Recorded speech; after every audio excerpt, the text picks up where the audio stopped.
This is NCM 106 Pharmacology. I am Ariel Tipaiste, and this is a recorded lecture. At the end of this topic, the learning outcomes will be you are going to be able to differentiate drug classifications and sources of drug information, and of course, be able to explain the process of pharmacokinetics with the acronym of LADME. Stands for Liberation, Absorption, Distribution, Metabolism, and Excretion. This is something from Benjamin Franklin. Tell me and I forget. Teach me and I just remember. But if you're going to involve me in the learning process, then might as well learn it very well and be able to apply it in daily life. When you say fundamental concepts, fundamental, it's the pillar or the basics of pharmacology.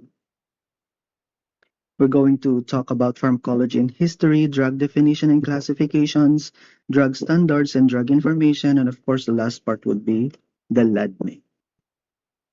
Let's go back or let's go down the memory lane, pharmacology in history. As early as in 2181 to 2160 BCE, they are already performing invasive procedure. When you say invasive procedure, they are making incisions or wounds just to access the inner part or the internal part of the body. We have a certain term used to opening the skull in ancient time, that is the trepanation. This is not for a surgical purpose but more on supernatural and superstitious because um, when I was reading about this one, there was no mental illness or a psychological problem even before. That is why if they perceive you as baliw, they might advocate it to devil works or demon works. That is why they need to open up your skull to be able to set free the demon. That's what they say. It was an ancient practice in Egypt before. So you try to imagine yourself being awake, no anesthesia, no pain reliever. They're going to open up your skull. Would that be excruciating enough? That is why these practices leads to the new discoveries of medication. In 16th century BCE, we have an earliest documented pharmacologic example that were written in a papyri. Pharmacologic example, they are the written instructions for people before on how they're going to use medicinal herbs or whatnot. We have here a picture of a clay tablet wherein it was a written prescription by a knowing or an eligible person before. So you try to imagine you are carrying this one when you're going to Watson's or any pharmacies out there, and they're going to present it to just buy medication. Thank God we already have the paper prescriptions nowadays. Prescription is the receta. Okay. So this is detailing methods for making poultices. Poultices, yung leaves from herbs. They're going to grind it. Then yung extract niya, yun yung tinatapal doon sa affected area. We have the salves, which is all oil-based according to my research, and then washes. Just like, for example, we still have the traditional way of cleaning wounds in our barrios. Even I myself, nakikita ko pa rin ito, yung tinatawag nila sa Ilocano na dayas. Okay, just like in guava leaves. Guava leaves, they are known to have anti-inflammatory property. That is why pinapakuluan nila yon. Yung pinagpakuluan na tubig, yun yung pinanlilinis sa wound. For, let's say for example, yung mga bagong tuli. So washes. And thank God in 1840s, that's way too long. From BCE to 1840s, dito lang nagkaroon ng proper presentation ng anesthesia. Anesthesia are substances or medications or drugs that can take away sensation or numb the pain. In October 16, 1846, we have a certain dentist named William T.G. Morton who used sulfuric ether. That is a form in a gas. So ipina-inhale nila sa patient niya para makatulog just for them to remove a vascular tumor from his neck. So try to imagine, pag wala pang anesthesia, they're going to open up your neck just to remove the tumor. That would be excruciatingly painful. In 1850s, there's a recorded use of anesthesia and for one of our nobility, Queen Victoria, in the form of chloroform when giving childbirth to her eighth child, Prince Leopold.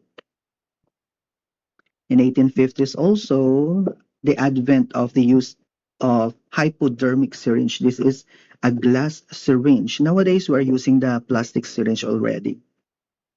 Plastic syringes.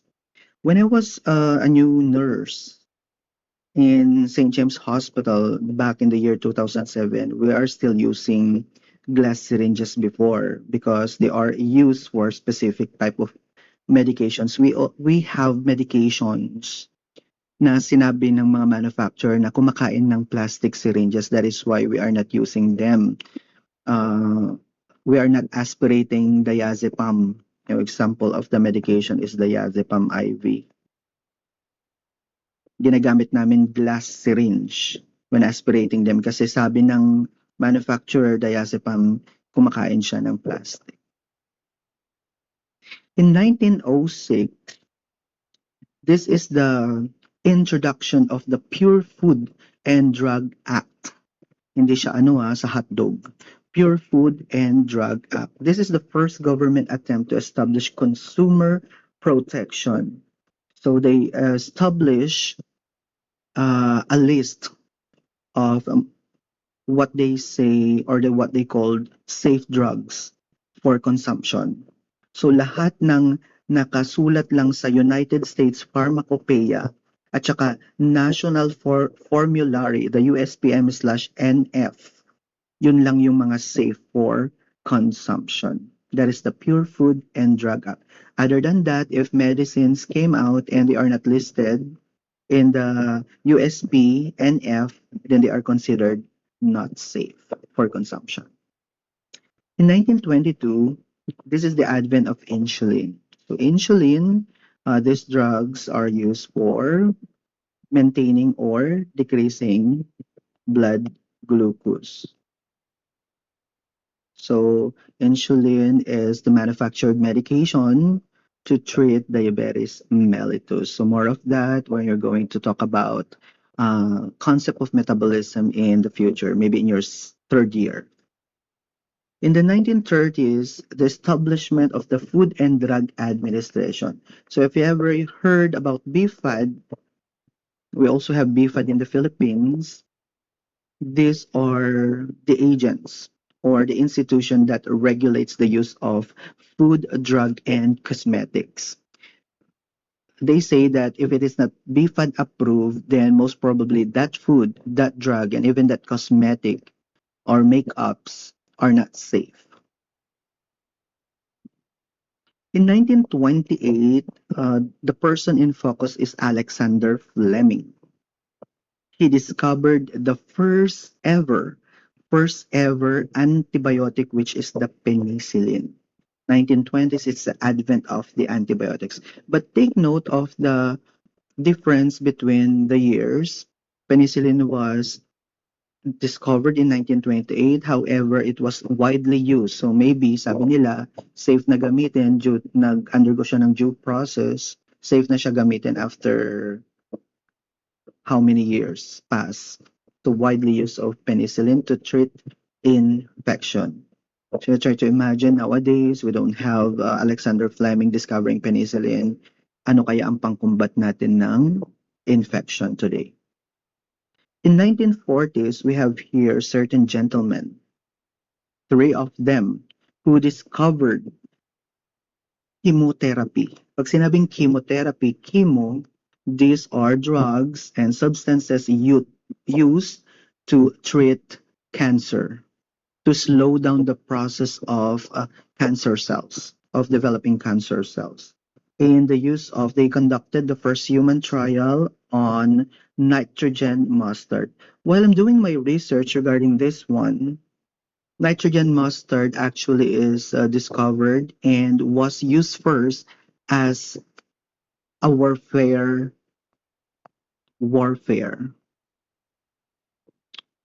device or substance. Okay, it's not used actually to prolongate life. It is used to kill people before. And it so happened that this good gentleman found out that it has medical benefits. That is why it was introduced for chemotherapy. In the 1950s, we have the advent of antihypertensive drug. When you say the advent, it is the discovery and introduction of new medicine. And take note that for every new medicine, the first unit being or have been discovered are called your prototypes. O gaya din sa sa mga sasakyan, 'di ba? Ang unang model na na-develop, they are called your prototypes and they serve as inspiration for new manufacturers to develop in the likeness of. Parang siya yung nagiging basis. So the first ever antihypertensive drug was discovered by Sir Robert Wallace Wilkins, Reserpine, to treat hypertension. From the term itself, hyper, it is the elevation of BP. We have so many antihypertensive drugs nowadays, but without Sir Robert Wallace Wilkins who discovered Reserpine, baka wala tayong antihypertensive ngayon. Or baka may ibang nakadiscover naman na scientist. Dito sa baba, we have Sir Frederick Novello who discovered chlorothiazide. It is the first ever diuretic. Antihypertensive pa rin siya, it treats elevated BP pa rin, however, with a different mechanism. The mechanism is from the term itself, from the root word diuresis, okay, or voiding. It makes the patient void or pinapaihi niya yung student just to lower down the blood pressure. That's diuretic.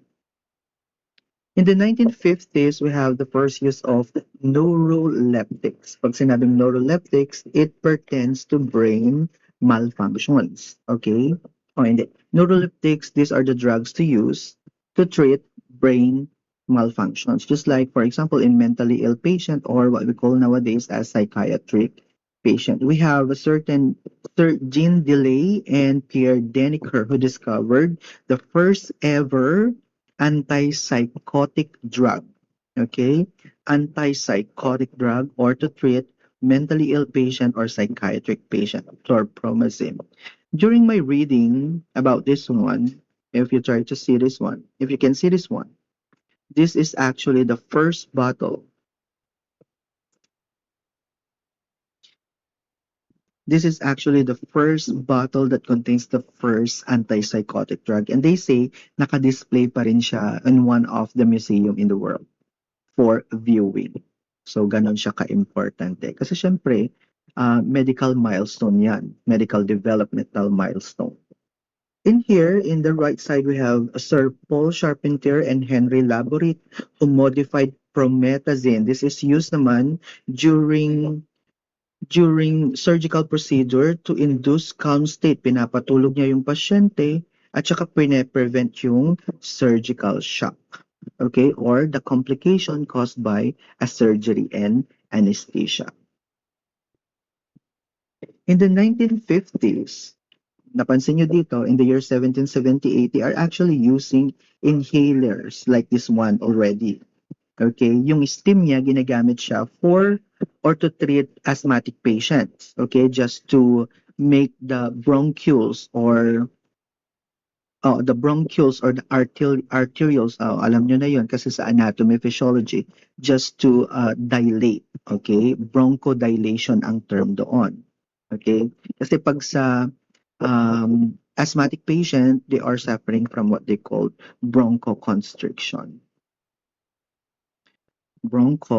constriction. That is why they need to have inhalations just to dilate them.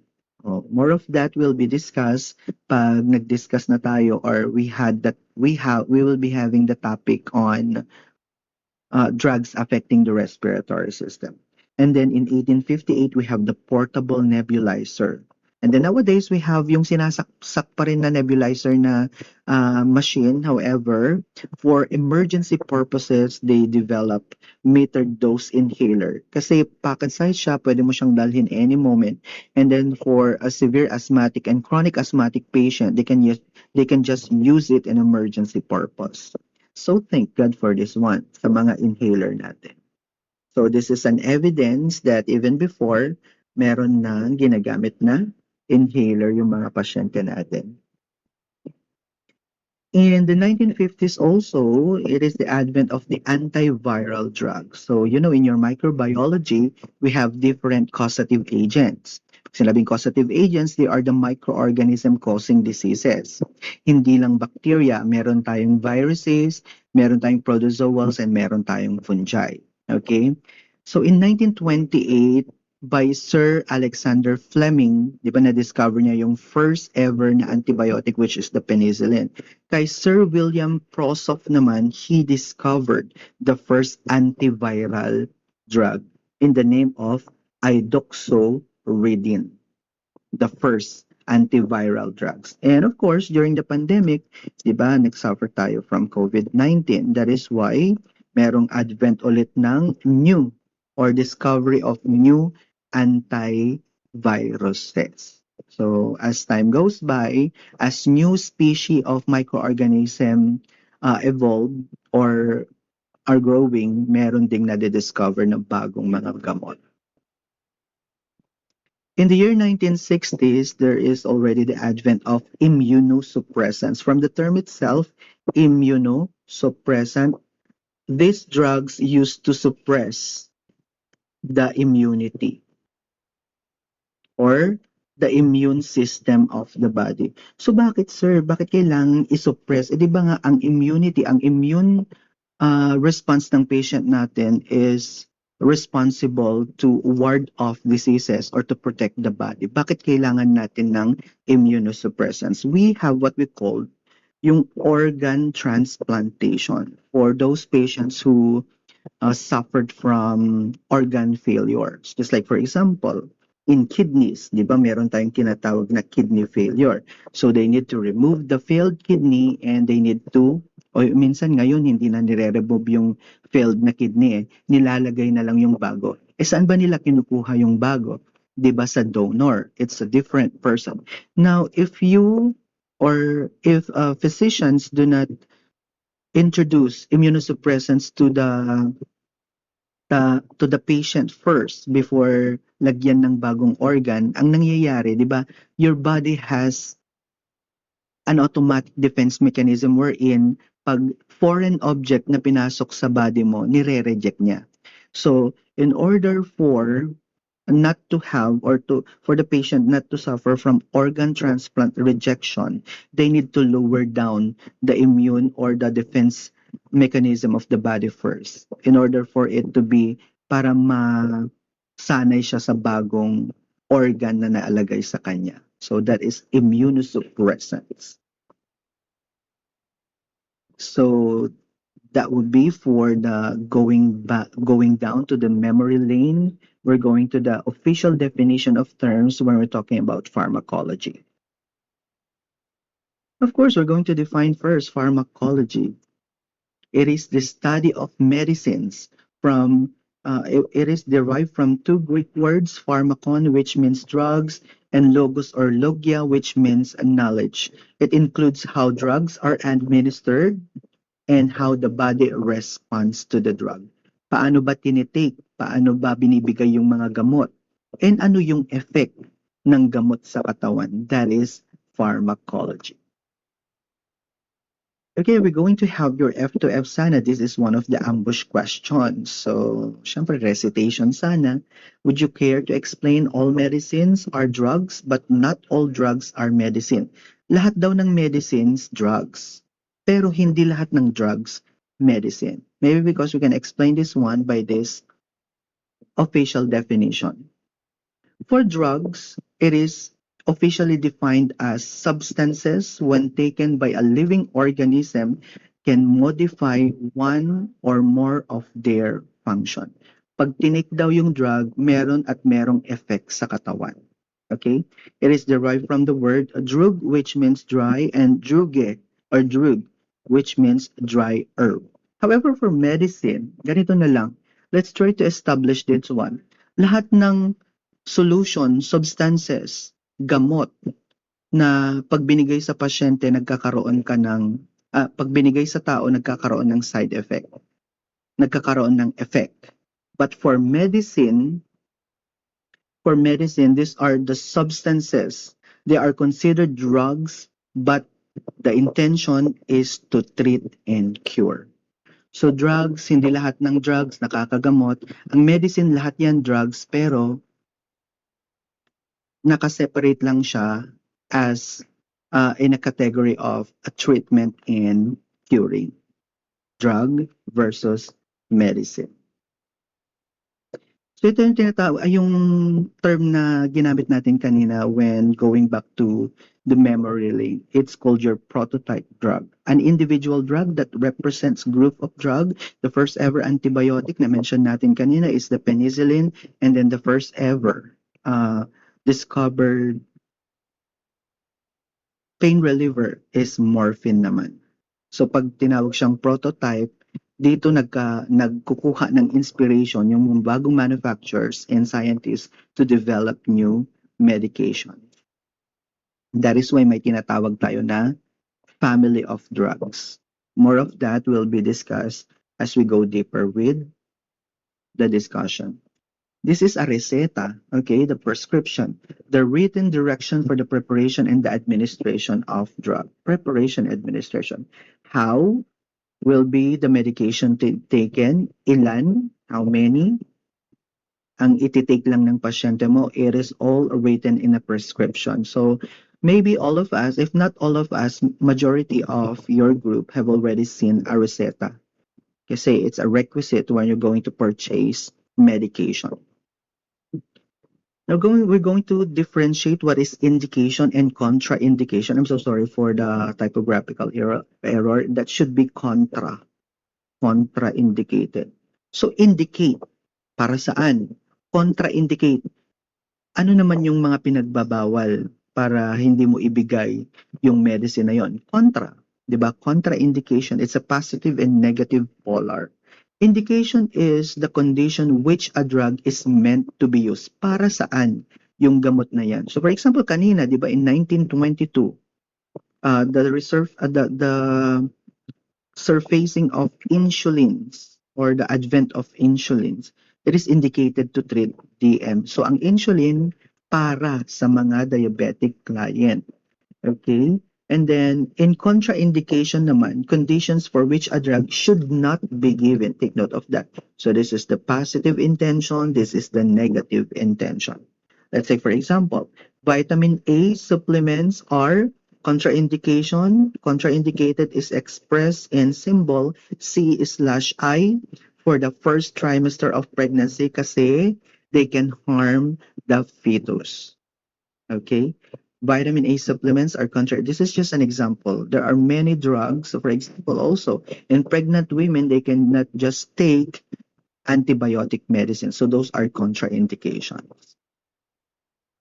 Ano naman ang cautions? Eh di ba mayroon tayong contraindication? So malamang meron ding cautions. Okay? So for example, the cautions are the list of conditions that warrants closer observation. You need to take the medication because it is for you. However, meron siyang tinatawag na side effect. More of that will be discussed in a while. It is expressed in S/E acronym. So for example, we have an example medication here. We have tramadol, which is a pain reliever. However, the intention is to relieve pain, pero meron siyang side effect na drowsiness. Pwede kang makatulog. Okay? Or pwede kang also mahilo. That is why ang caution is, for example, bibigyan mo yung pasyente ng cautions. Ma'am, ito para po sa pantanggal po ng pain. This is a pain reliever. However, meron siyang side effect kasi na drowsiness. So, if you're going to take this one, then maybe the cautions are hindi ka pwedeng uminom ng alak, hindi ka pwedeng mag-drive, hindi ka pwedeng mag-operate ng heavy machineries, yung mga dangerous as hazardous na machineries. Those are cautions. Dose is the quantity or amount. Gaano kadami yung ibibigay mo na gamot.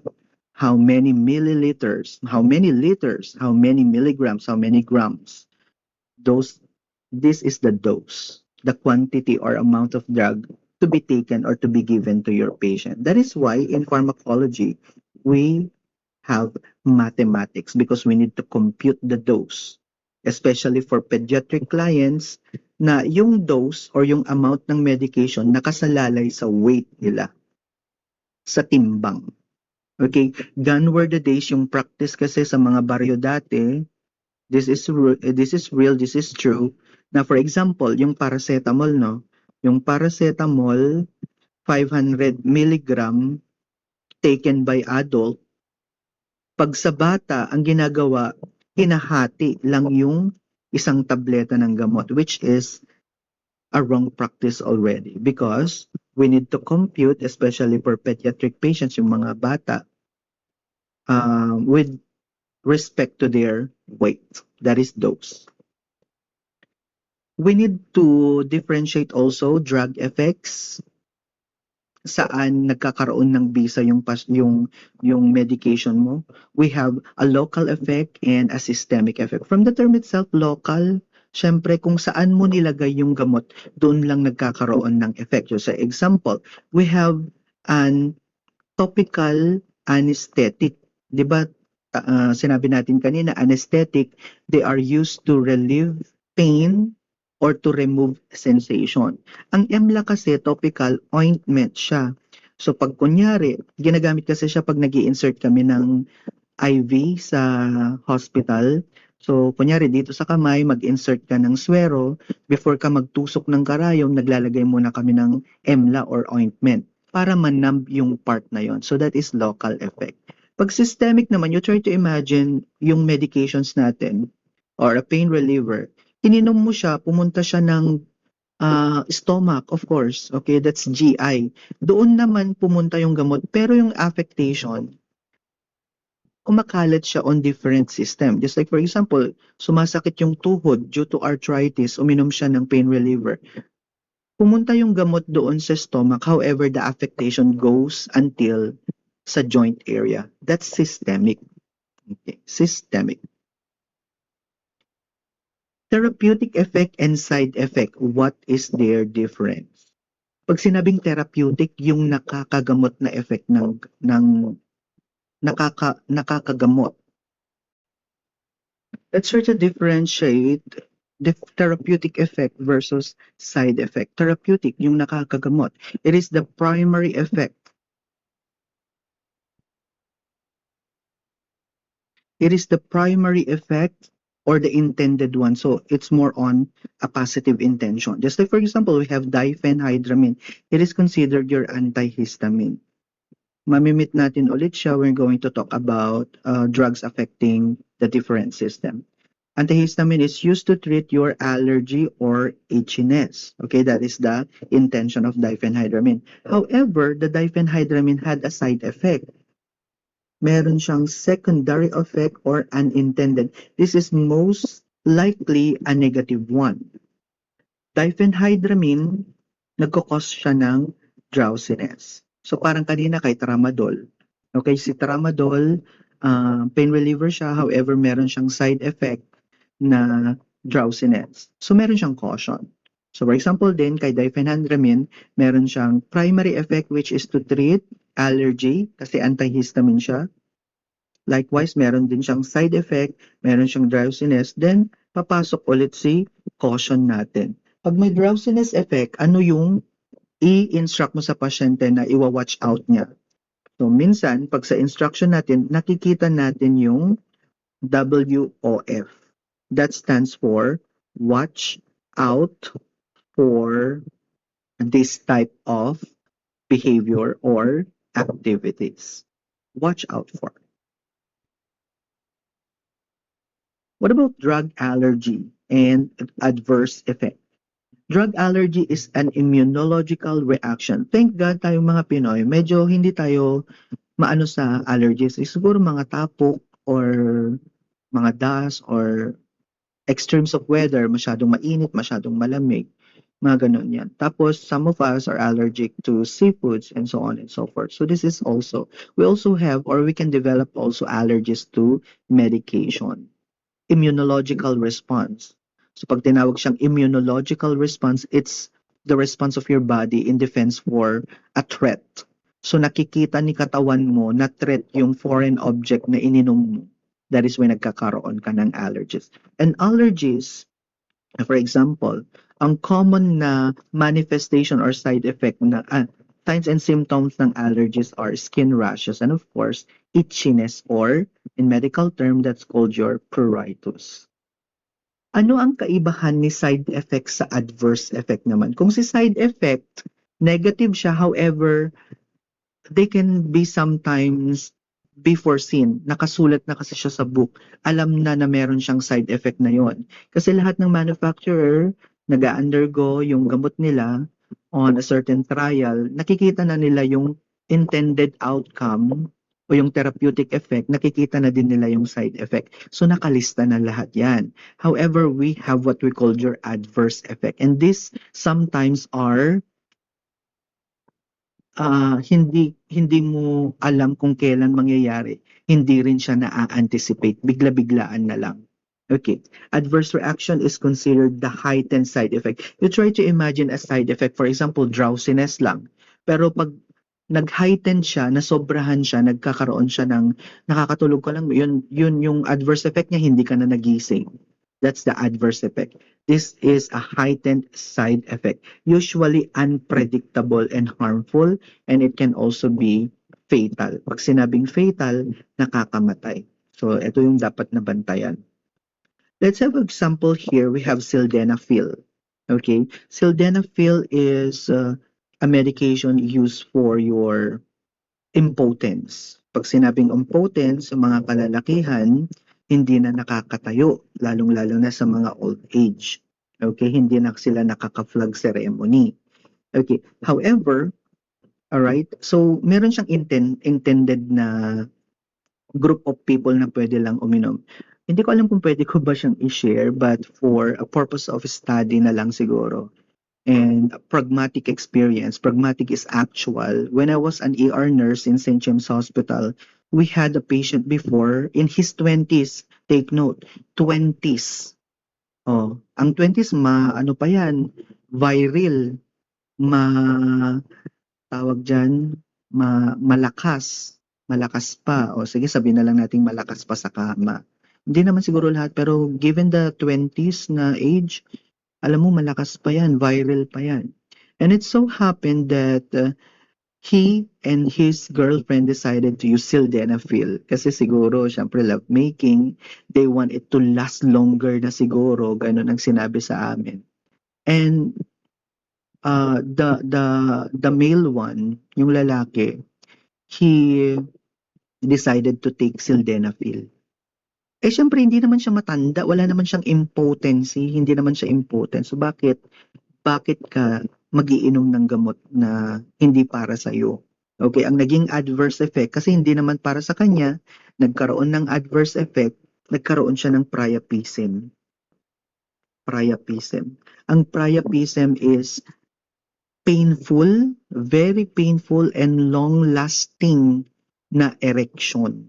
Matagal, hindi nalulupasay, hindi nalulutay. Ano yung ibig sabihin? Oo, yung syempre yung genitals niya. So yun, yung gamot kasi it's not intended for him, however, he opted to take it, ang nangyari nagkaroon ng adverse effect. So maybe this is also a lesson for us and for you, future nurses, not to abuse or misuse medication. What is the abuse and what is misuse? Pag-uusapan natin yan mamaya. For adverse reaction, meron tayong A, B, C, D, E, F. This is just to properly defined kung saan pwede manggaling yung adverse effect. We have augmented, masyadong madami kang binigay na amount ng medication. We have bizarre, hindi naman madami, hindi naman konti yung binigay, pero nangyari pa rin. So hindi mo alam kung saan siya galing. Chronic, matagal na paggamit, that is prolonged use. Delayed, hindi naman maaga, hindi naman masyadong late mo tinake yung gamot, pero meron siyang delayed effect. End of use or from withdrawal. For example, matagal mong ginagamit yung gamot and then suddenly you stop it. Hindi gradual, hindi slowly. Suddenly you stop it. Merong withdrawal side effect. And then of course, failure. Sa tagal-tagal mong ginamit, hindi na gumagana sa'yo. Okay? Failure, nagkaroon ka ng adverse reaction. What is drug toxicity? Eh bakit kanina may allergy, sir? Kasi it's a way for the body to combat yung hindi para sa'yo na gamot. Sa drug toxicity naman, super high dosage. Okay, masyadong madaming binigay na gamot sa pasyente mo, nagkakaroon ka ng poisoning. So toxicity is also known as your drug poisoning. Pinopoison ng gamot yung katawan mo. It is the harmful effect from overdosing and it is usually lethal or fatal. Nakamamatay po siya. Let's say for example, your opioids used for analgesia or pain reliever. Okay? Minsan kasi may mga people in community na gusto nila mawala agad yung yung pain na nararamdaman nila and they need to take more than one or different types of pain reliever all at once kaya nagkakaroon sila ng overdosing. Okay, and overdosing, syempre, it leads to poisoning, nakakamatay yan. So it creates respiratory depression. So that is drug toxicity. However, for of course, mga scientists natin, they already anticipated na sa misuse at saka abuse ng medication, baka magkaroon tayo ng overdosing, magkaroon tayo ng drug toxicity. Okay? Kasi human error lahat yon. And they opted and they decided to have or to make antidotes. Ito yung antidotes, ito yung mga gamot na binibigay naman for overdose patients. So for example, ito, counteracts or neutralizes the poison. For example, balik tayo doon, we have an example here, opioids for analgesia. Pag nagkaroon ka kasi ng overdosing, it is manifested by respiratory depression or nawawalan ng hininga yung pasyente mo. So if these signs are manifested for patients who are taking opioids, pwede tayong maglagay or magbigay sa hospital ng antidote which is naloxone. Kaya tinawag siyang opioid antagonist because this is the drug to treat overdosing or drug toxicity ng opioid. Okay, this is just example, madami tayong medications na merong kanya-kanyang antidote because they are prone to overdosing or poisoning. Drug interaction. Have you ever tried taking in 2 to 3 medications all at once? For example, did you ask yourself, are they safe to be taken together? Lahat ba yan safe pag iinom mo? Hindi ba sila nagkakaroon ng interaction? Kasi pwedeng ma-alter yung effect ng iba. For example, drug A, pwede niyang sirain si drug B. So we need to be very careful. We need to have additional information or gather information, investigate sa mga gamot na binibigay natin sa pasyente kung they are compatible to be taken together. Kasi nagkakaroon tayo ng drug interaction. Ayan na yung drug misuse at saka drug abuse natin. Nagkakaiba lang sila sa purpose or sa intent. Okay? For drug misuse, ginagamit yung gamot by the wrong reason or for a wrong reason.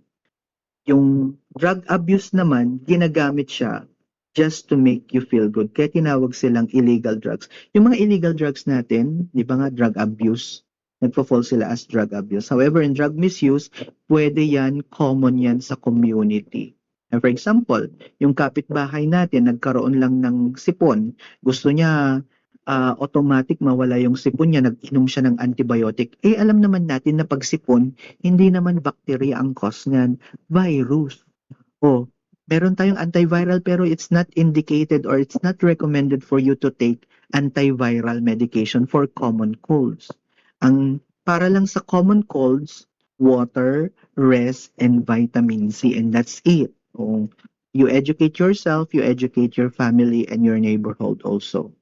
Tsaka lang tayo nag-a-antibiotic 'pag merong reseta or nagpa-check-up ka, hindi puwedeng mag-antibiotic agad-agad. At saka mapapansin nyo in the future as future nurses, tsaka lang sila nagbibigay ng antibiotic 'pag meron ng signs of infection. And sign of infection universal is, of course, fever. Drug dependence, ano naman yung drug dependence? Siyempre from the term itself, you are depending on or relying on the drug. We have two types. We have your physiological, which means body, and then psychological, which means mind. So to put it together, parang nasanay na kasi yung body mo sa changes na binibigay ng gamot. For example, sa vitamin C mo, mga multivitamins mo, nasanay yung katawan mo na tinitake mo siya to make you feel invigorated or everyday. Yung psychological naman, yung, for example, yung mga common na na-abuse na medications, yung mga sleeping pill, yung feeling mo hindi ka na nakakatulog kasi hindi ka nag-take ng gamot. Those are dependents. So let's try to differentiate it against habituation naman. Habituation is more on a positive part.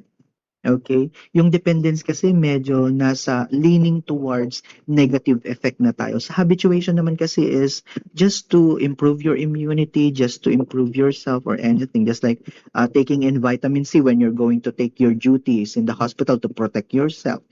Taking in your multivitamins kasi nagda-diet ka, hindi mo nakukuha yung enough nutrients sa food. So nagmo-multivitamins ka. That's drug habituation, which is actually healthy. Especially if they are prescribed or recommended by your doctor. Tolerance, ano naman ang tolerance? Okay, ang tolerance naman, okay, just like for example, antibiotic. Common colds, nag-antibiotic ka, eh hindi naman intended. Okay, that's drug misuse. Tapos iniinom mo parati yon pag may colds ka. And it so happened, when you develop infection, uminom ka ng same na gamot, hindi ka na nagagamot kasi nagkaka-tolerance ka na. Your body is already tolerating the medication kasi nasanay siya sa gamot na yon. Hindi na niya nagagamot yung infection mismo. That's tolerance. The longer you take a medication, kumukunti yung effect sa katawan mo. That's tolerance. Illicit drug are also known as your illegal drugs or street drugs. Ito yung mga syempre, hindi BFAD approved, hindi PDEA approved, pero binibenta siya. Okay? Just to make a person falsely, okay? Take note of the term falsely feel good. Ano naman ang bioavailability? Ang dami-daming terms, okay? So, balikan nyo na lang ito, yung mga dinidiscuss natin. Since it's a recorded naman, you can watch it anytime, anywhere, repetitively if you want. But if you're going to fall asleep with my bedroom voice, nasa inyo na yon. Kasi magpapa-exam ako after or during our next meeting. Bioavailability, if you try to break it down, bio is the katawan, availability. O, ayan. It is the portion or amount of drug that is able to reach the circulation. Yun yung ibig sabihin. Para magamit siya ng tissues, para makonsume siya ng katawan, para matake yung effect ng katawan. That's bioavailability. It's the amount of drug available for all tissues of the body. Eto na siya. We talked about poisoning and drug toxicity a while back. So, every medication, meron siyang tinatawag na therapeutic index. Gaano kalaki lang ba ang pwede mong ibigay? Gaano kadami lang ba ang pwede mong ibigay how large, how small a dose for the drug will be given for a patient para sa intention na gamutin lang yung pasyente mo. That's therapeutic index. It is a measure of the danger of poisoning. You try to imagine this one. Okay. This is a graphical representation of what TI is. We have here a portion where it's blue, and then we have here the green, and we have here the red. So ang sabi dito, ayan, ang sabi dito, sa portion lang ito ng green, ito lang yung nakakagamot na part. So let's say for example, dito, pag ganitong kakonti lang yung dose na ibigay mo sa pasyente mo, most probably inefficient or hindi sapat yung medication na ibibigay mo. However, if you're going to give this much of dose, tinatawag, yung dose natin, yung amount ng medication, eto lang yung window na kakagamot. But if you go up, even still, nag-overdose ka, okay, in the red line, dito na yung pumapasok yung toxicity or poisoning. As simple as that. Okay? This one is inefficient, konti lang yung binibigay. This one is the therapeutic index, dyan yung safe, and dyan yung nakakagamot na dose ng gamot mo, and this one is overdosing, which leads to your drug toxicity.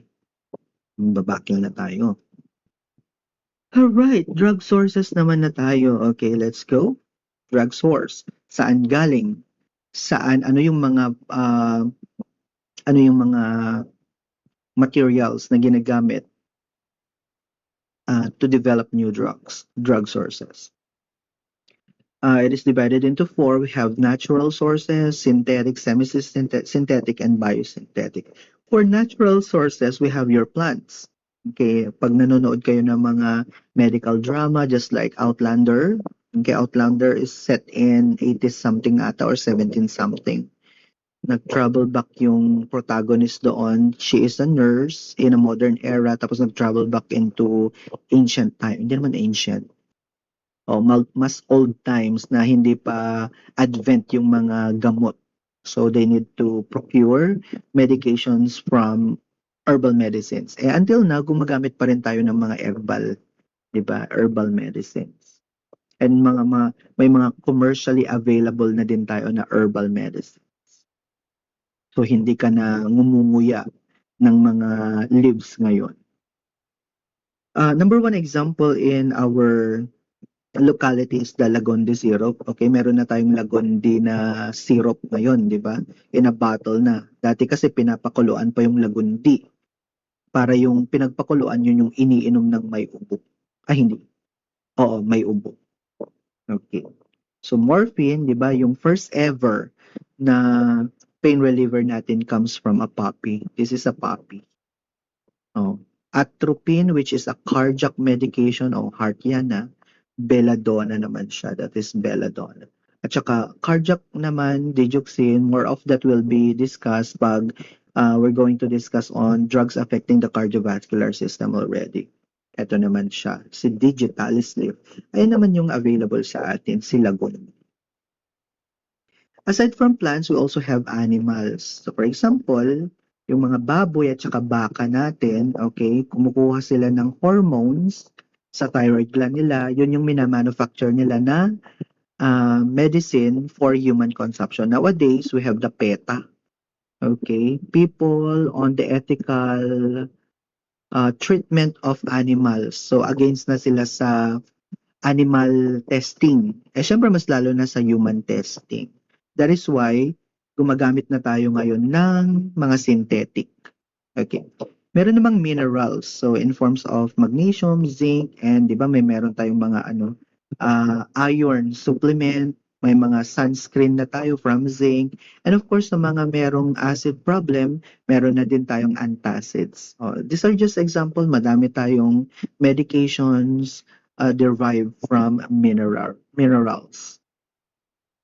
Ayan na yung synthetic, di ba? Hindi na pwede sa human at saka animal testing kasi that is why they develop chemically manufactured medication in the laboratories. Just like for example, aspirin, this is a blood thinner. Oh, makikita ulit natin si aspirin pag nag-discuss na tayo ng cardiovascular medication or in the term of ASA. This is actually derived from chemicals. Salicylic acid, that is aspirin. Meron namang semi-synthetic, di ba? We talk about prototype a while back. So, yung first ever medicine natin is penicillin.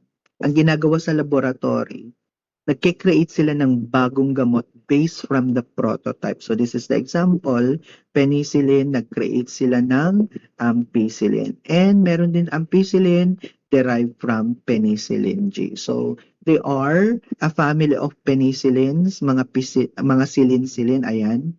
They can be distinguished by their suffixes. Okay, sa mga gamot natin. So tinawag silang semi-synthetic because they are derived from previous formulation of prototype or yung mga mas naunang formulation ng drug sa kanila. Semi-synthetic.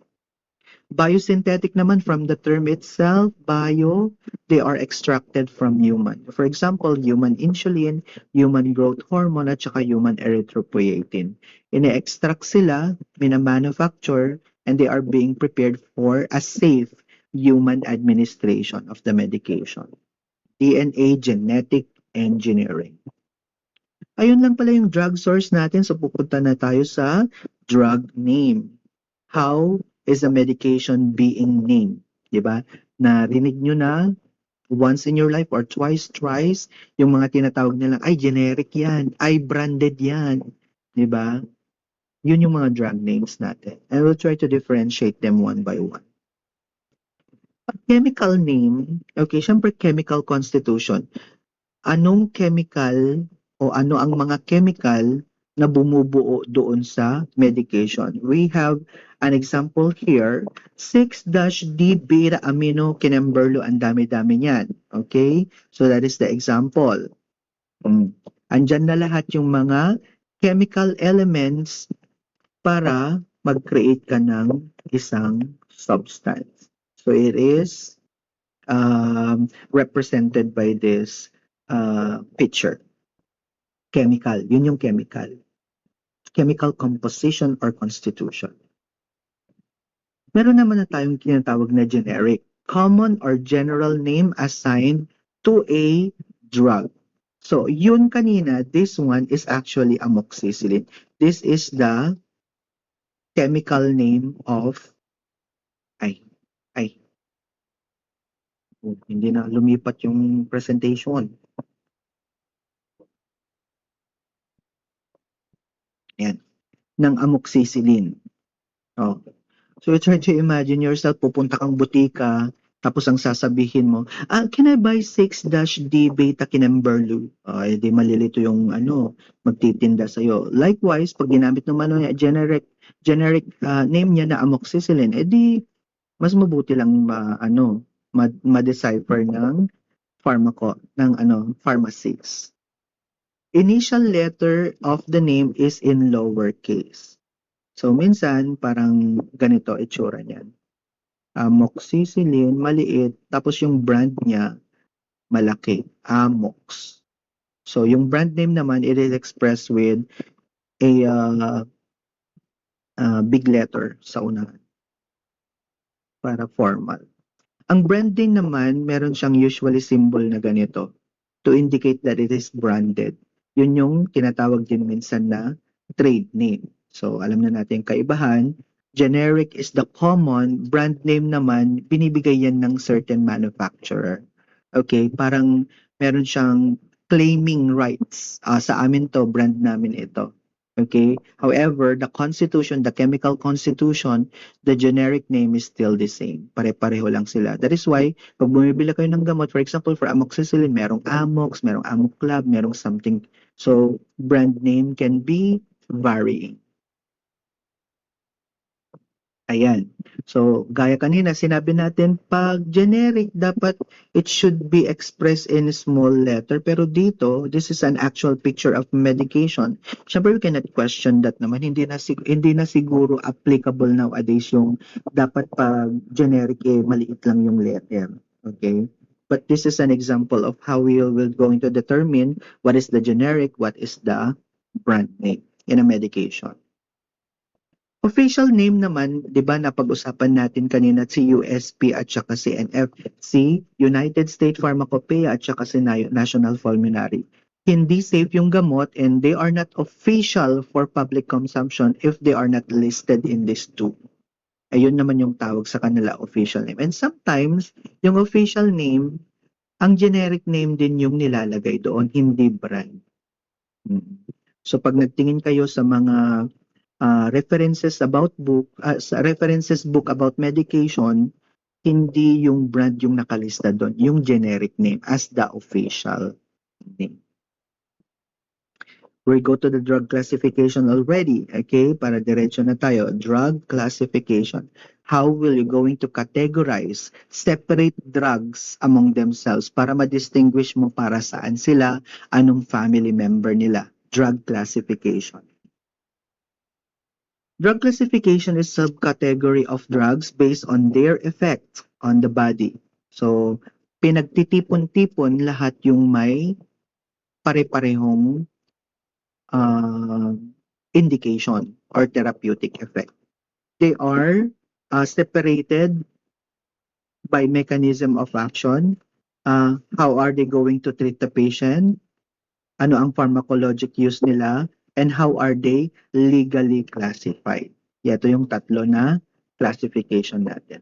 For the therapeutic use, you should be able to answer the question, what is the drug for? Para saan yung gamot? Okay? Drugs are classified according to the disorder or symptoms they are used. So parang yung indication niya, 'di ba? Tinawag natin na indication kanina to. What para saan yung gamot? What is the intention of giving the gamot? What is the indication?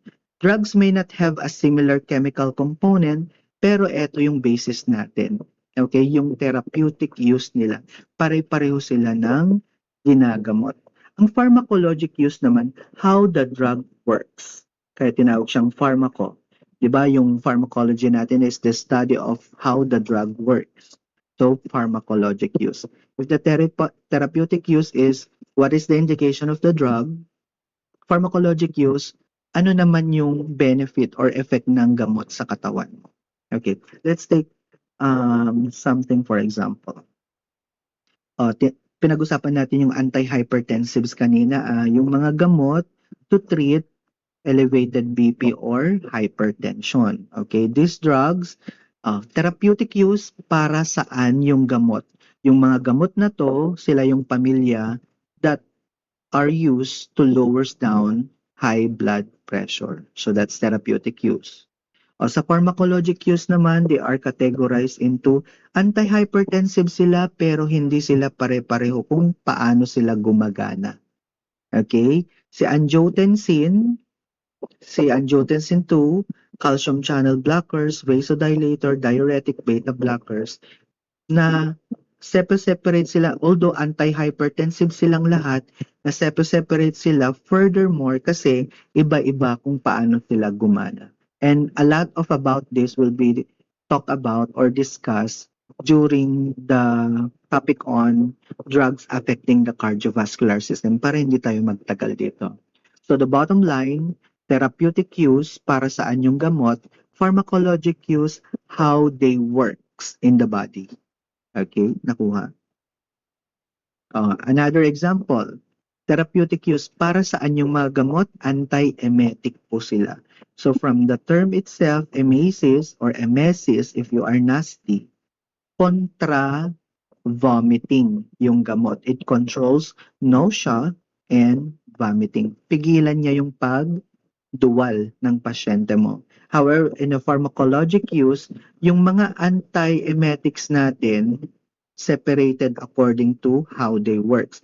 We have 5-HT3 antagonists, meron tayong prokinetics, meron tayong antihistamine, meron tayong anticholinergics. Lahat yan, anti-emetics sila kasi yun yung indication nila. However, they have different ways how to work on the body. Malinaw na siguro. O meron pa iba, antibiotic naman.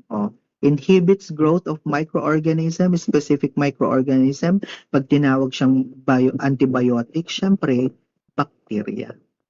Okay? So, kanya-kanya din yung paano sila, nag-separate sila, merong nagsisynthesize ng cell wall, may nag-i-inhibit ng protein synthesis, merong lahat yan. So, lahat to, antibiotic sila, they just work differently.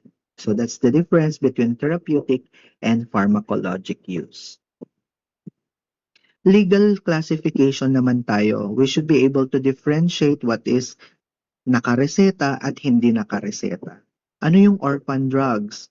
At saka ano yung mga controlled substances? I think this controlled substances will be furtherly discussed na lang when we're going to talk about legislations. May separate topic tayo with regards to legislation. So, mag-focus muna tayo dito. And of course, meron tayong separate na discussions on the orphan drugs also.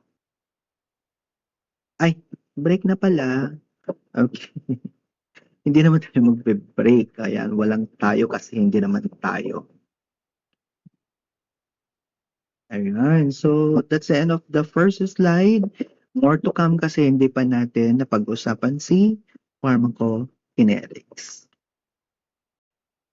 We're already on the last part of the recorded topic. This is the NCM 106 Pharmacology. I am Ariel Tipaiste.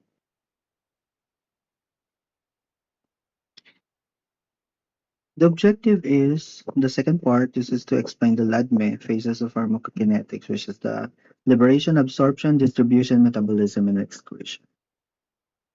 Pharmacokinetics, how we're going to define pharmacokinetics. Pharmaco, drugs, kinetics, movement. How does the drugs move, or how do drugs move in the body?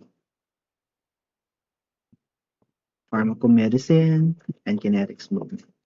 What the body does to the drug. We're going to discuss the different stages are represented by LADME, liberation, absorption, distribution, metabolism, and excretion. The 5-phase LADME framework dictates how the human body interacts with the pharmacological therapies and so on. This is a graphic representation. Liberation, how is the drugs being released from its baseline property or structure. Then how will it get in? That's absorption. And then M, how is it broken down? What is the primary organ that breaks down the medications that you will be taking in? How will be the drugs be transported? Where will it go? What specific tissues or cells or specific system? And how does medication be excreted into the system or out of the system? That is the LADME. The first phase is your liberation, or the first step is liberation. Liberation governs the initial release of the drug from its usual form. How does it be broken and enter the body? We need to consider this one, that we have a different sustain of speed in how to liberate the medication. Depende yun kasi sa preparation niya. If it is tablet, if it is capsule, or etc. Take note that for slow release, mas nagtatagal yung effect niya. And take note that for trigger or faster release, mas short lang yung effect niya. Bakit kailangan nating malaman ito? Okay, why do we need to study how the drugs are being released? Because as you mga nag-inom na ng this type of medications, we have, for example, paracetamol. Have you ever noticed these things? We have your extended release. We have your SR, sustained release. We have your moderate or modified release, MR, and sa iba pa. Ayan, may controlled release naman siya. Okay, from the term itself. Siyempre, pag extended release, matagal siya, di ba? Matagal yung visa. Parang sinasabi niya, si paracetamol na Tylenol, yung manufacture namin na paracetamol na may brand na Tylenol, mas matagal yung effect niya kasi we formulated it to have an extended release. That's liberation. Pag modified naman, mas mabilis. Ang sabi naman niya dito, mas mabilis gumagana yung gamot namin. Syempre, pag mabilis gumagana yung gamot nila, mas madali din siyang nawawala sa sistema. Merong sustained. Pag sinabi namang sustained, syempre hindi mabilis, hindi mabagal. So, that is the purpose of the liberation.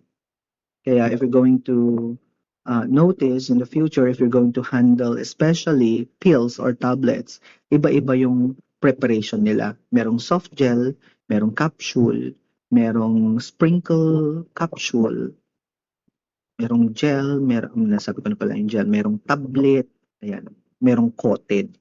Kasi this is the purpose of this one. Depending on the purpose of the manufacturer, kung gaano siya dapat katagal mag-stay inside the body. After the liberation, syempre from the term itself, liberty, it's to set free the drug into the body, di ba? How is the drug being absorbed naman into the body? Absorption. Absorption is the movement of the drug from the site of administration. So for example, you have taken it by mouth. So the site of administration is per orem or oral. Tinake mo siya by oral. And then, how will it be absorbed into the bloodstream? Paano kaya yon? Ininom mo siya via mouth, pumuntang stomach, pero yung purpose niya, kailangan mag-travel siya sa circulation para mapuntahan niya yung tissues involved. That's absorption. Factors affecting drug absorption, we have pH. Gaano kataas, kababa yung pH doon sa part na pinaglagayan mo ng gamot para ano ba siya, mas mabilis ba siyang ma-absorb or mas matagal ma-absorb. For acidic drugs, just like your aspirin, tetracycline is an example of your antibiotic. Let's just represent it as anti-BX na lang. Ay, natanggal lahat. Okay, anti-BX. Antibiotic, ibig sabihin yan. Aspirin. They are considered acidic drugs. And then of course, your stomach is acidic also. They are compatible. So if the drug and the area kung saan mo in-intake yung gamot, they are compatible, then it will be easily absorbed. Take note of the compatibility. Acidic drugs given to acidic environment, it will be easily absorbed. What about in basic or alkalinic drugs? Ang alkalinic naman, if the stomach is the acidic part, intestines naman ang alkalinic part. So yung alkalinic drugs natin, just like yung mga enteric coated yung syempre mas makapal yung covering para hindi sila malusaw agad-agad sa stomach, mapunta sila sa intestine kasi ang intention ng manufacturer, they should be absorbed and dissolved in the alkalinic area, which is the intestine.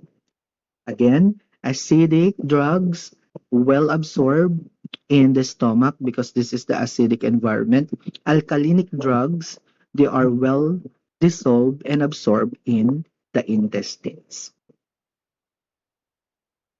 Another consideration is lipid or fat solubility. You ask yourself or you investigate if the drug is fat soluble. Di ba may yung tinatawag na fat soluble drugs, which for example yung mga vitamin A, D, E, K natin. So they are fat soluble. They are easily absorbed in the mucosa of the stomach.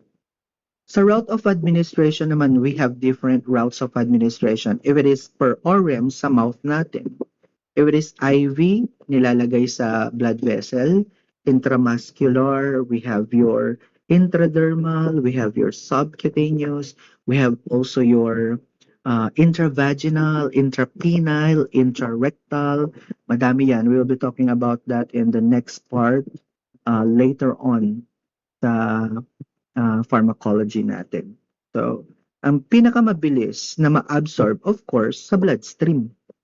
Okay? When you gave the drug directly to the IV intravenous, mas madali siyang ma-absorb. Automatic yun. When comparing to per ORM, IM, sub-Q, and other uh, routes of administration. Another factor is the presence of food. Of course, there are medications which are indicated to be taken in with food after meal or before meal. So, before you give a medication, make sure that you perform your drug study, investigate your medication as to what are the compatible situation or circumstances wherein your drugs will be easily absorbed. So we have examples. Food can slow down absorption of some drugs. So pag madaming uh, kinain, baka hindi masyadong ma-absorb yung drug. Pero meron din namang mga drugs that are intended to be taken in with food. So kailangan nyo lang tignan kung ano yung compatibility with food ng medication. Two major routes of drug administration, we have enteral and then parenteral or parenteral if you are nasty. Enteral, it is derived from the term enteron, which is the stomach. It is giving the medication directly to the stomach. Yan yung ibig sabihin ng enteron. Okay, pag parenteral naman, para aside from, instead of giving it directly to the stomach, binibigay natin sa ibang paraan kaya tinawag siyang parenteral. Aside from giving it directly to the stomach. That's the difference. Why do we have different routes of administering medication? Because of course, the intention is if you want difference intention, if you want your drug to be absorbed slower, edi ibigay mo siya sa route na slower yung absorption. If you want your drug to take effect immediately, then ibibigay mo siya sa route na mabilis ang absorption. That's the difference. What about distribution? Liberation, di ba? Paano mo pinapakawalan? You set free the drug para mag-enter siya sa body. Tapos si absorption naman, pag pinakawalan mo siya, binigay mo sa katawan, gaano naman kabilis yung travel niya from the point of entry hanggang sa bloodstream, that absorption. Sa distribution naman, pag nasa bloodstream na siya, gaano naman kabilis siya pupunta o mag-travel sa um, indicated na tissues or system. Saan yung indicated mo or intended na tissues mo for the drug to take effect. Yun naman ang distribution. Distribute. The transportation of the drug from the bloodstream, papunta na siya sa tissues and organ. Ayan. Nag-exit.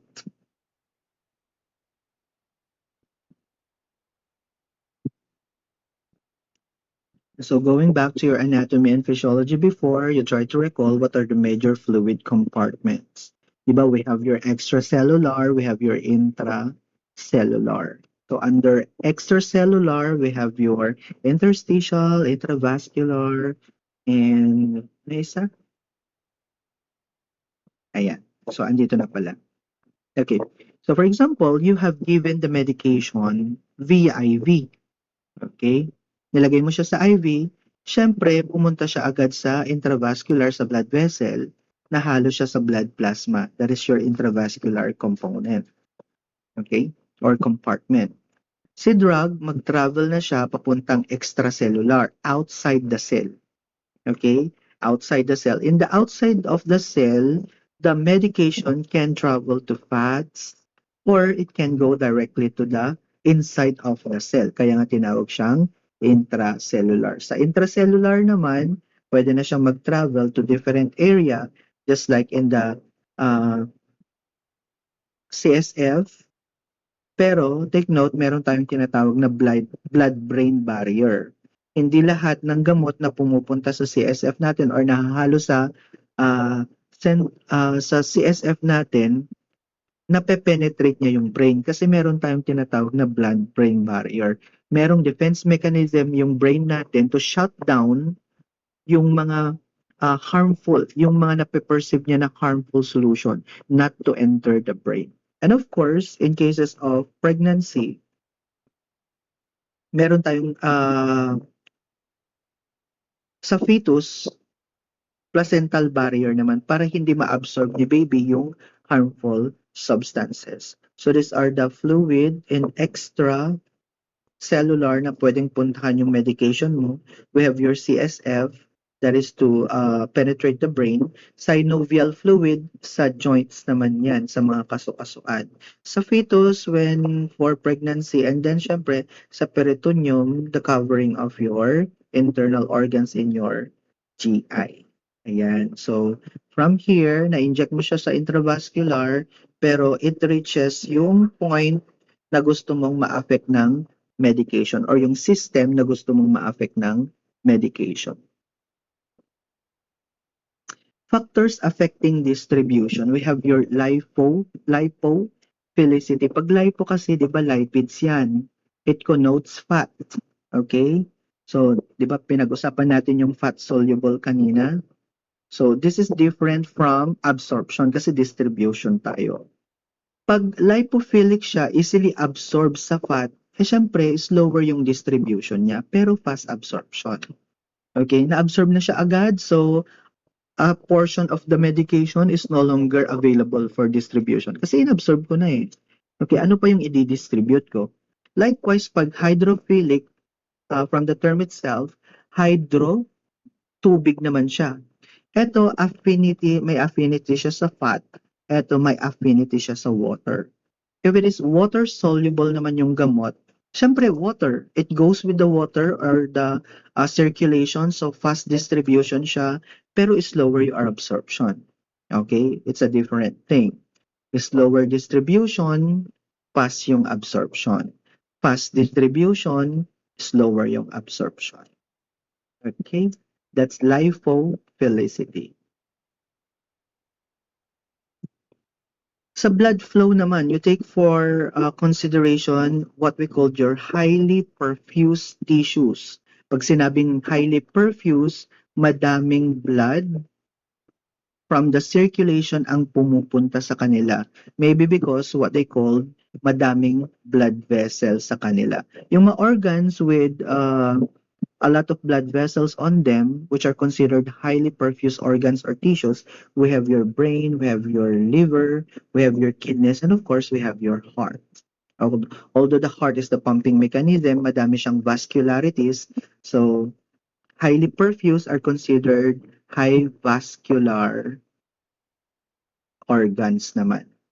Okay? High vascular organs. So, sabi nito sa pharmacology, if the organ is highly vascular, the higher din na nadidistributan sila ng gamot. Kasi madaming pumupunta sa kanilang fluid sa circulatory system or blood. Madaming pumupunta sa kanilang blood. So, di ba, ang medication natin nagta-travel through circulation, nagta-travel through blood. That is why if the organ is highly perfused or highly vascular, most likely na mas madami ang nadidistribute sa kanila na medication. Take note of this one. These are our key players in pharmacology. Pag sinabing key players, sila yung main filtration. Si liver at saka si... Oh, teka lang. Wala na.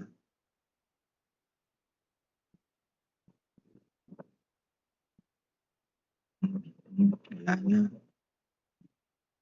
Play.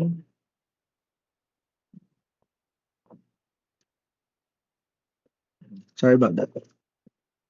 Sila yung filter. Okay? Alam,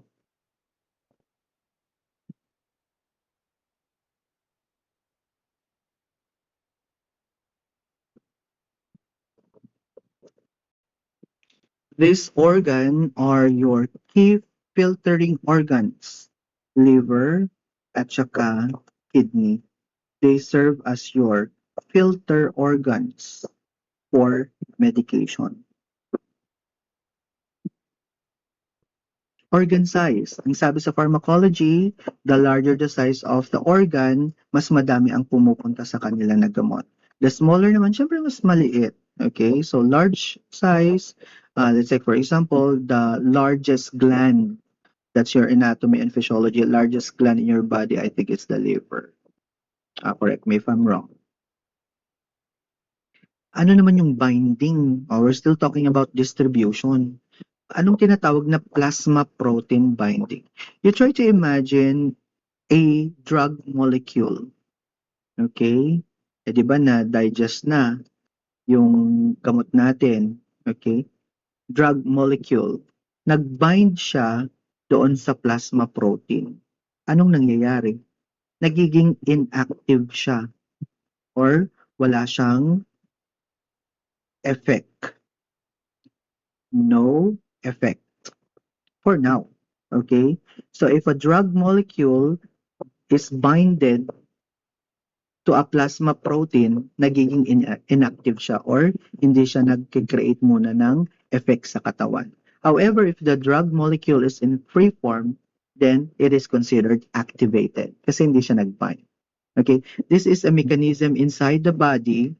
The body is perceiving that, okay, mamaya, okay, distribution kasi tayo, dito ka muna, sila muna ang pupunta, yung mga ibang molecules, sila muna ang madidistribute para hindi lahat iisa yung isang o one time lang yung effect ng gamot. That is the purpose of the plasma protein binding. And take note, this mechanism is regulated by your body. It's not something that a manufacturer can set. Okay, it is the mechanism of your body. So this is an example of the picture of the plasma protein. So for example, this is your entire blood vessel. Merong unbound or free na gamot dyan, so they are active.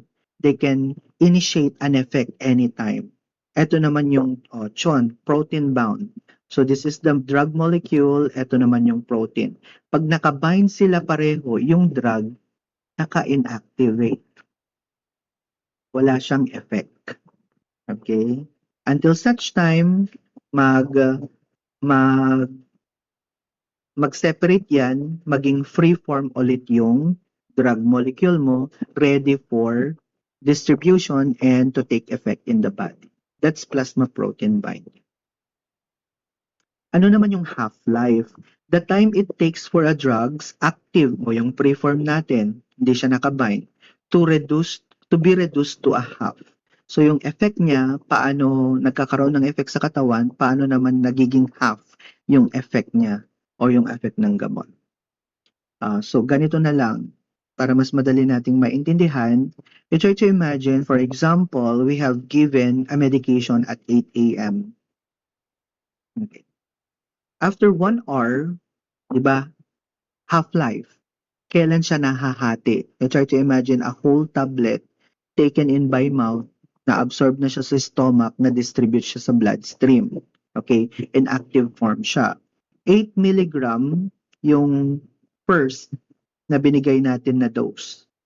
Okay, after 1 hour, nahahalf na siya. So 50% of the medication is already spent. Nagamit na. Yung ibang 50% naka-protein bind. Okay, that's the purpose of protein binding, para hindi minsanan nagte-take effect yung gamot. May ibang drug molecule, they are bound to plasma protein para ma-inactivate for a while. And then after another hour, so that's 2 hours after that one. So ayan, from 4 milligram, naging 2 milligram na lang yung available. So 25% is still 25% still remains in the body. Yung 75% na spent na, okay, for consumption. At 11, yung 8 milligram, naging 1 milligram na lang. So from 50, naging 25, 12.75. Until you reach 12 noon, almost all drug molecules have been spent Yung ibang active form na lang 6.25 na lang until na-spend na lahat. So naging 97% by 1 p.m. That is half-life.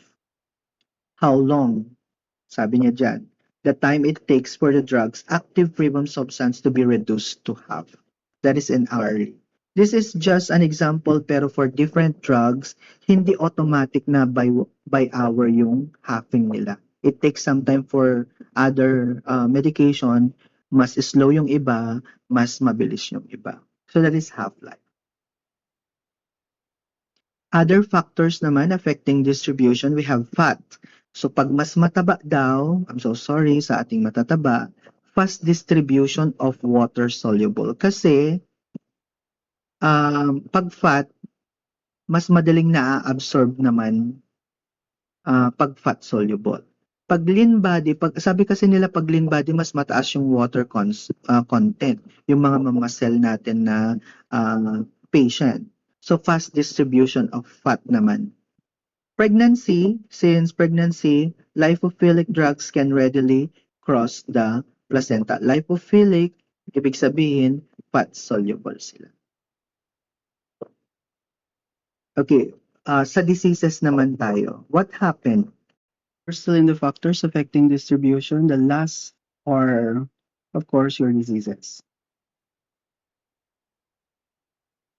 We have first, still remember, we talk about large organs being distributed with a large amount of medication because they are highly vascular or highly perfused organs. Let's say, for example, if you have a congestive heart failure, the heart loses its function to pump blood, which is its main function. So there will be poor circulation. Then, of course, if there is poor circulation, there will be poor distribution. For example, for liver disease or liver cirrhosis, there is a decreased synthesis of plasma protein. Drug molecules cannot bind to plasma protein. That is why if you have given them medications, everything, all drug molecules will be active and they will take effect immediately. That is why consideration for patients with liver cirrhosis, they are only given small amounts of dose or amount of drug.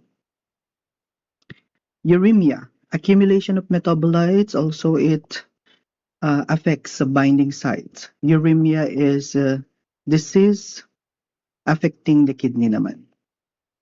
She will be presented with these disorders once you will be progressing to your year level in the formation years in the College of Nursing, maybe third year and then fourth year. And then second to the last stage of your LADME is your metabolism. Metabolism from the term itself, breaking down.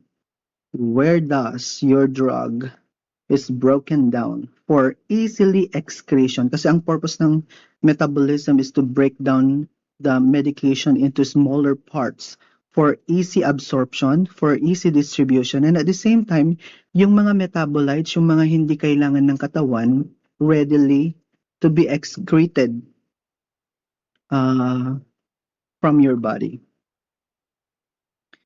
Chemical alteration of the drug, usually to make it easier to excrete, that is metabolism.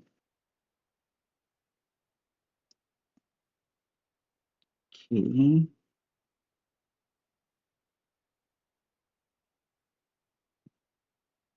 Where do mechanical and chemical metabolism of drugs occur? When you say mechanical, it starts with your mouth or in liberation. It starts with liberation of the medication from its preparation.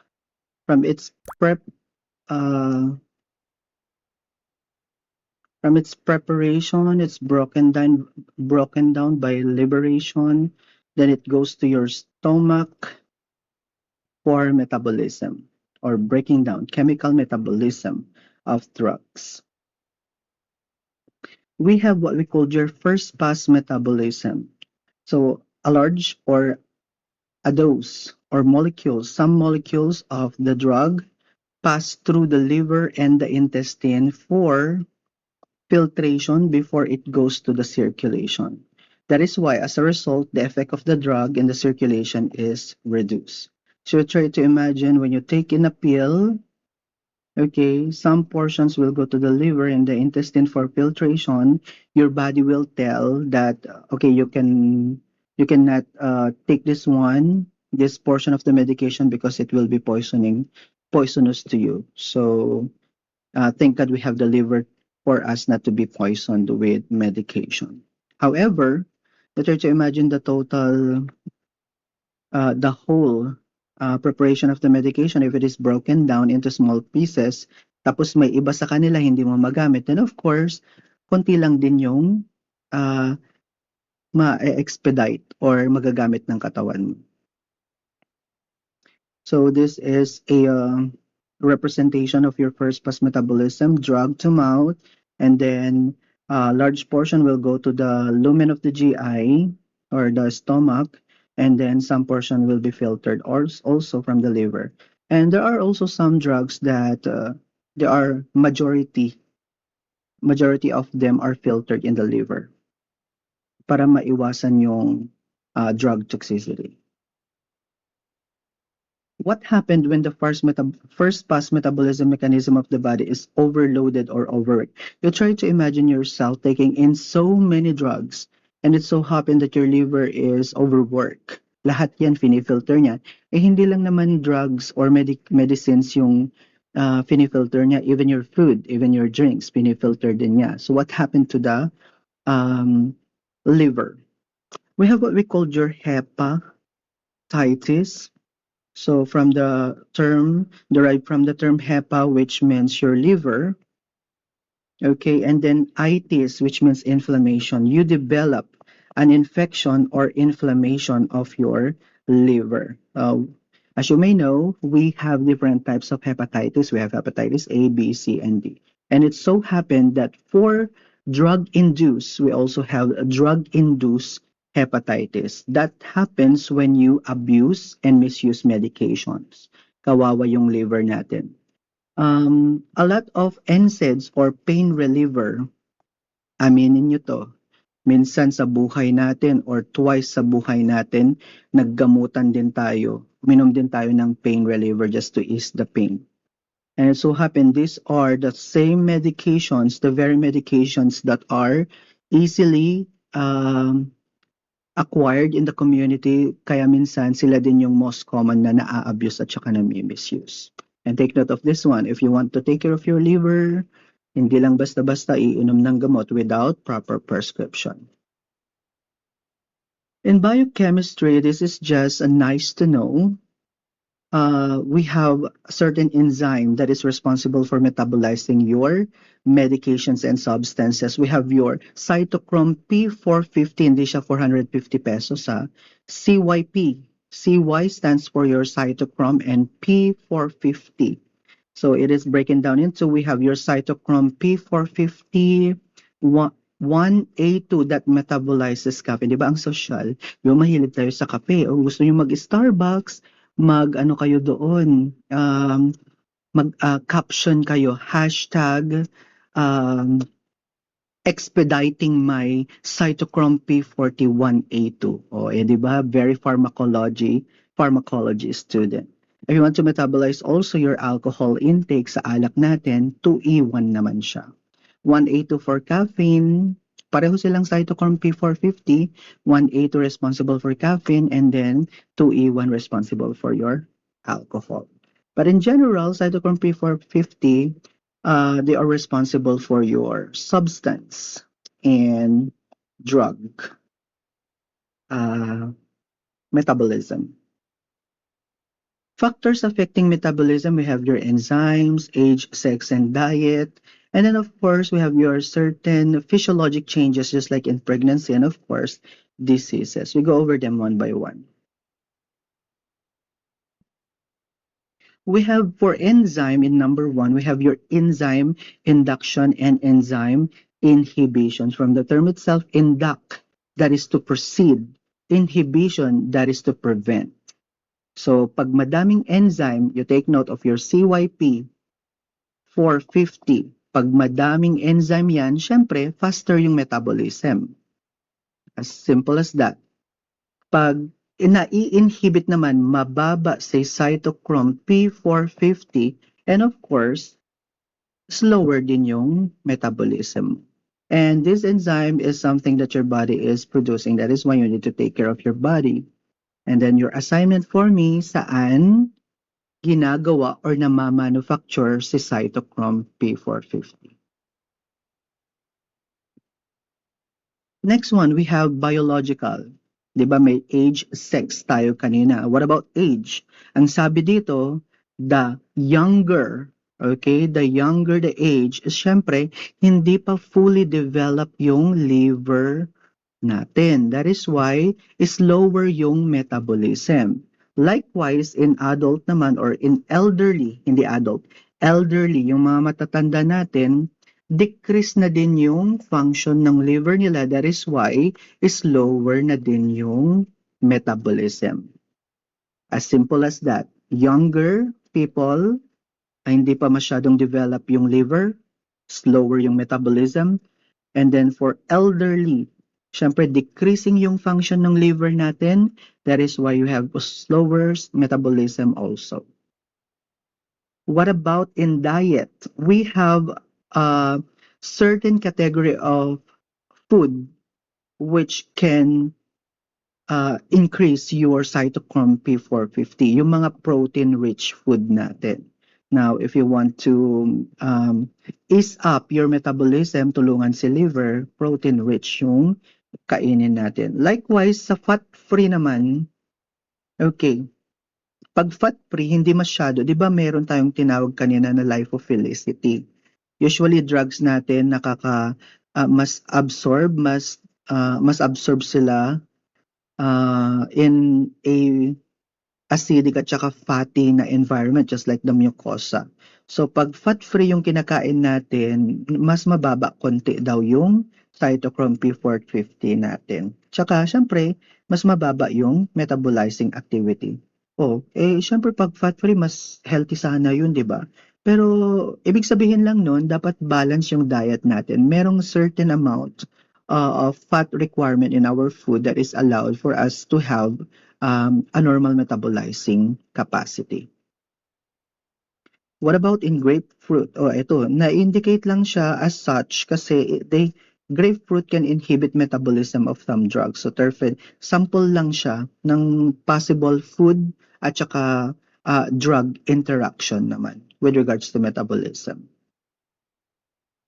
Sa sex naman, for women, by the use or the help of estrogen, we have a greater sensitivity to drugs daw. So mas faster yung metabolizing of many drugs natin kasi of CYP3A4, which is a component of your CYP450.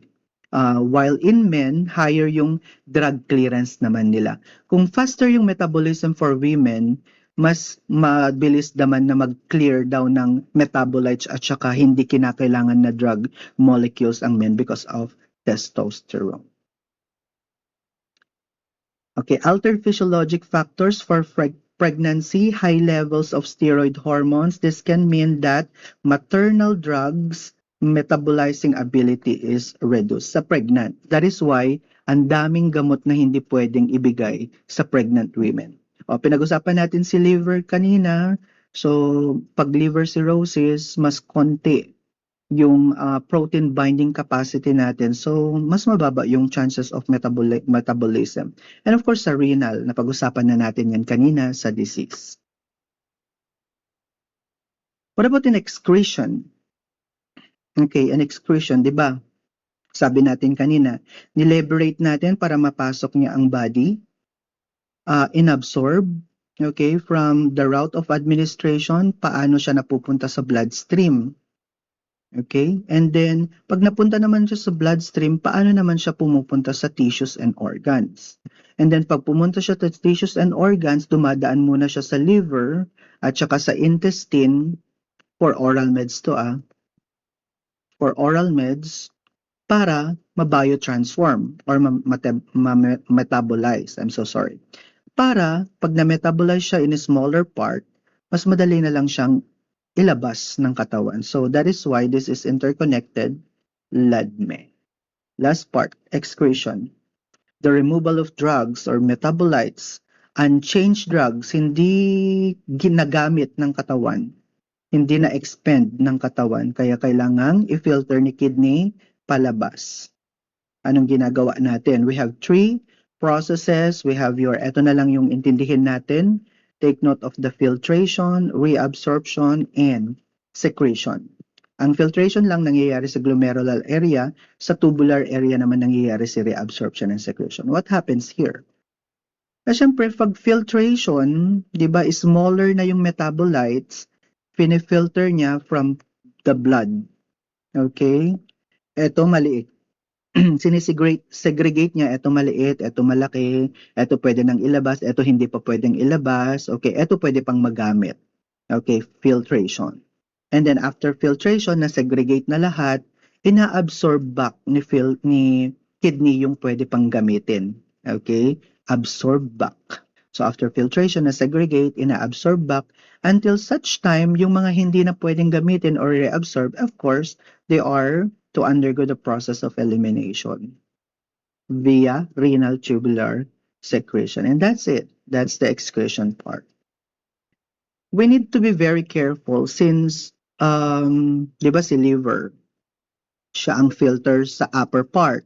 Si kidney naman siya ang filter sa lower part, sa excretion na. Si liver sa metabolism, si kidney sa excretion. Now, we need to take note of these two important tests in the hospital with regards to LADME or pharmacokinetics, especially in excretion. We have your creatinine clearance. This is an indication that your kidney is still functioning well. Pag okay yung creatinine mo, it means that your liver is doing the filtration, reabsorption, and excretion purpose. Unlike if it is elevated, it means your kidneys are failing. If your kidneys are failing,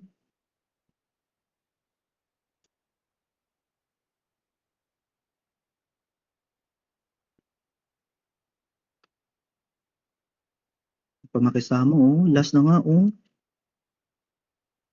ayan kasi ayan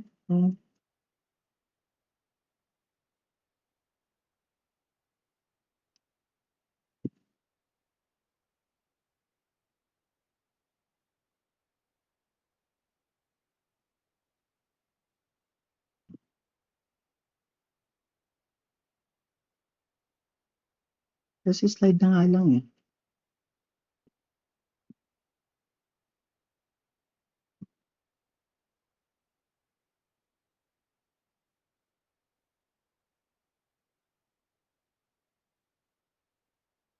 Okay, so if your creatinine is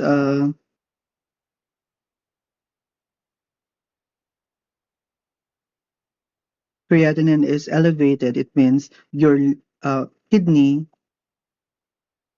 is failing its function. Hindi na siya filter, hindi na siya reabsorb and nakaka-excrete. Elevated creatinine. Ito yung mga patients who will be undergoing pag critically high, okay, meron tayong normal values here. Pag critically high, the patient may be subjected for dialysis or for chronic naman, dialysis. Pag chronic naman, they can be subjected for kidney transplant. Siyempre, wala nang function yung kidney so kailangan palitan. And then dialysis is of course, pag hindi feasible yung kidney transplant, siya yung lumilinis, siya ang gumagawa. Nako-connect yung pasyente sa machine, siya yung gumagawa sa filtration ng creatinine. What happens if creatinine is too high and it's not addressed? Siyempre, creatinine, toxin yan. Okay? Toxin. Nilalabas ni body yung toxin mo. So pag hindi kaya ni kidney, i-filter yung toxins, siyempre, in the long run, mapopoison yung katawan natin. And then, of course, in addition, okay, adjunct, pag sinabing adjunct, kasama ni creatinine, syempre kine-check din yung glomerular filtration. This is the test used to determine if gaano kabilis mag-filter si kidney ng toxins. Okay, we have a normal value din. So, ganun din. Pag mataas, that's okay. It should be normal. Pero pag mababa ang GFR mo naman, okay, pag mababa, approximately equal to the clearance. Pag mababa ang GFR, ibig sabihin, syempre, kaya nga rate mababa yung or slower yung filtration capacity ng kidney mo. So, mataas ang CREA, mababa ang GFR, it means your kidneys are failing. That is all for this recorded lecture. I hope you learned something. You can go over it. You can go over it one more time. Make sure that you do your additional readings about this topic, and we will be having a quiz next meeting. Thank you so much.